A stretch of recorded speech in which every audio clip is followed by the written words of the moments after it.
परमेश्वर के पास हमारे लिए एक प्लान है, इसीलिए उस प्लान को पूरा करने के लिए वो आपको मन फिराने के लिए बोलता है। उसमें हमने समझा कि क्यों परमेश्वर हमें रिपेंट करने के लिए बोलता है, ताकि हम नाश ना हो।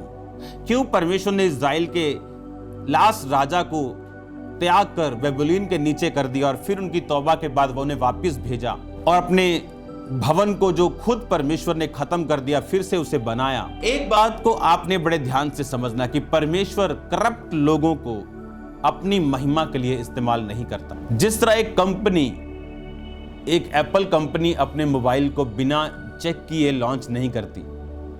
आज जो लेटेस्ट मॉडल आप देख चुके हो वो 1 साल पहले कंपनी में रेडी हो रहा है, जो आप 2 साल बाद देखोगे वो अब उस पर काम चल रहा है। लेकिन चेकिंग और टेस्टिंग में इतना टाइम लगता है ताकि जाने के बाद प्रोडक्ट उसकी कोई भी मार्केट में प्रॉब्लम ना हो, क्योंकि कंपनी की एक रेपुटेशन है। परमेश्वर अपनी आपकी लाइफ में, मैंने आपको बताया था कि वो प्लान रखता है। जिस तरह शाऊल की जिंदगी में था, मुख्य स्थान और मुख्य भोजन का पीस बाइबल कहती उसे दिया गया, जबकि वो बिन्यामीन उसका सबसे छोटा गोत्र था, वो उसका कुल उस गोत्र में सबसे छोटा था। और उसने कहा कि इज़राइल का सब क्या मन भाव क्या तेरा और तेरे घराने का नहीं है। उसने कहा मैं सबसे छोटा हूं, मेरा कुल मेरा गोत्र सबसे छोटा है, यानी एक स्टेट के सबसे छोटे शहर में मैं रहता हूं और उस छोटे शहर में मैं सबसे छोटा हूं। यानी सबसे छोटे को परमेश्वर ने मुख्य स्थान दिया जब परमेश्वर ने उसका चुनाव किया। और प्रकाशित वाक्य 1 उसकी 5 और 6 के अनुसार बाइबल कहती परमेश्वर ने आपको राजा, He had made us kings and priests, राजा और याजक उसने आपको बनाया। वो सेम प्लानिंग्स आपकी लाइफ में रखता है जो उसकी शाऊल की जिंदगी में थी। आज सेम प्लानिंग्स आपकी लाइफ में वो रखता है। आप कितने भी छोटे से छोटे क्यों ना हो, लेकिन परमेश्वर वो सेम योजना आपकी लाइफ में रखता है और उसी तरह से परमेश्वर आज आपको ऊंचा करना चाहता है। और बाइबल कहती परमेश्वर ने अपनी योजना शाऊल की जिंदगी में शमूएल के द्वारा प्रकट की। वो आज भी अपने लोगों को इस्तेमाल करता है। आज भी वो जो मैन ऑफ गॉड, जो डिवाइन हेल्पर्स हैं, वो उन्हें यूज करता है। पवित्र आत्मा उन्हें गाइड करता है, वचन उन्हें गाइड करता है उस डेस्टिनी तक लेके जाने के लिए, उस लेवल तक लेके जाने के लिए, उस कुर्सी तक, उस मंजिल तक लेके जाने के लिए जो परमेश्वर ने आपके लिए रखी हुई। अब आज मैं आपसे डिस्कस करूंगा कि आज वो प्लान जो शाऊल की जिंदगी में था और शमूएल के द्वारा उसे समझाया गया। याद रखो, नए नियम और पुराने नियम में फर्क है। नए नियम में परमेश्वर नबियों के द्वारा चलाता था, पुराने नियम में, लेकिन नए नियम में वो अपनी आत्मा के द्वारा चलाता है। अब उस तरह वो उन नबियों को इस्तेमाल नहीं करता जिस तरह वो पुराने नियम में करता था। नए नियम में अब वो अपनी आत्मा के द्वारा उठाए गए लोगों को, बाइबल कहती कलीसिया को प्रेरित दिए गए, पास्टर्स दिए गए, लिखा वो देता है ताकि कलीसिया सिद्ध हो। किस चीज में सिद्ध हो?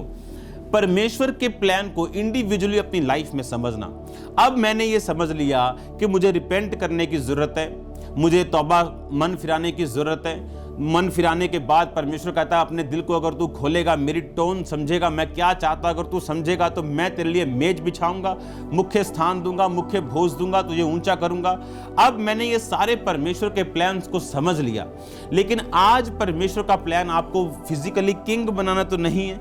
हर एक की लाइफ में परमेश्वर की योजना जो है वो अलग है। हर एक की लाइफ में परमेश्वर का प्लान अलग है।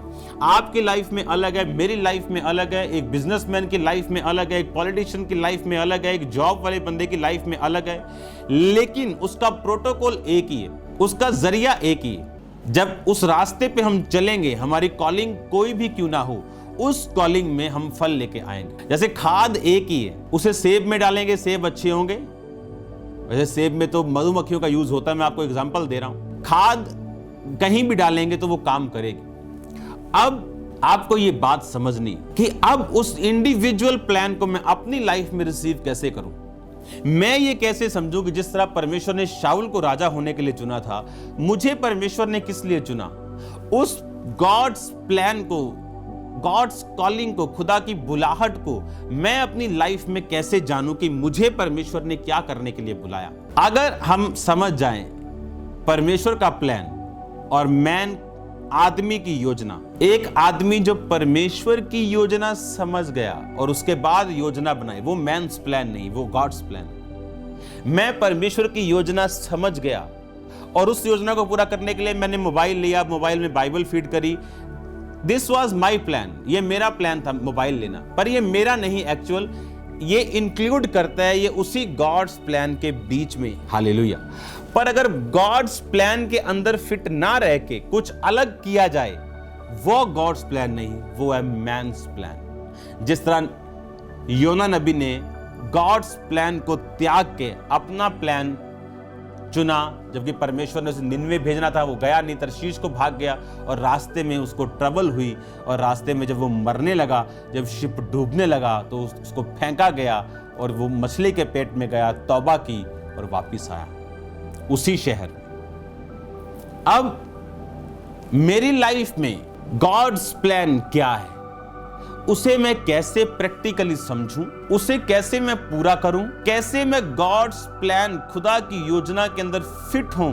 आप एक बात को याद रखो, आपकी लाइफ के लिए कुछ ब्लेसिंग्स को आपके जन्म लेने से पहले ही चुन लिया गया। आपकी लाइफ की ब्लेसिंग्स को, मैंने कहा, आपके जन्म से पहले ही चुन लिया गया। आपके लिए सब ब्लेसिंग्स को बना दिया गया। अब जैसे ही हम गॉड्स मास्टर प्लान में घुसेंगे, वो ब्लेसिंग्स, मोर देन 90% ब्लेसिंग्स आपकी लाइफ में बिना मांगे आपकी लाइफ में एंटर करती जाएंगी।